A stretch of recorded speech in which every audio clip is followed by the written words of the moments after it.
70% লোকই জানে না যে তার হরমোনের সমস্যা আছে। অনেক মেয়েরা এখন মোটা হচ্ছে, মুখে অবাঞ্ছিত লোম হচ্ছে, এগুলি সবই হচ্ছে হরমোনের খেলা।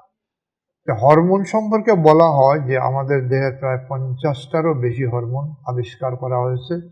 এগুলি যদি বিগড়ে যায় কোনো না কোনো ঝামেলা হয়। তার প্রধান রোগগুলাই হচ্ছে ডায়াবেটিস, থাইরয়েড, মোটা হয়ে যাওয়া এবং এই যে বন্ধ্যাত্ব। ডায়াবেটিসের হরমোনের জন্যই হচ্ছে অল্প বয়সে ব্লাড প্রেশার হওয়া, যেগুলি আমরা জানিই না। এগুলি হলো হরমোনের খেলা।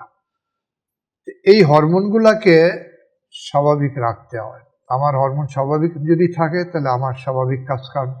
আমার হরমোন যদি স্বাভাবিক না থাকে, হয় বেশি বা কম হয়, তাহলে আমার আচরণেও এর বহিঃপ্রকাশ ঘটবে। এটা অনেক সময় বাইরের থেকে সরাসরি বোঝা যায় না, টেস্ট করতে হয়।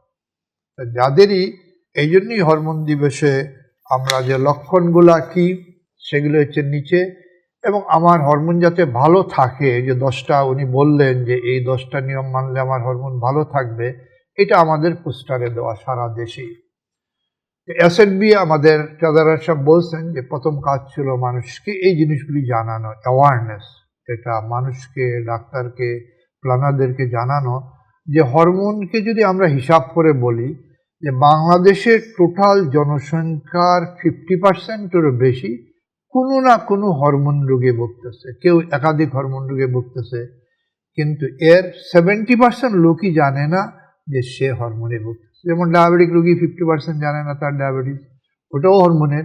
অ্যাজ এ হোল যদি আমরা হরমোন ধরি, 70% লোকই জানে না যে তার হরমোনের সমস্যা আছে। এই জিনিসগুলি জানানো।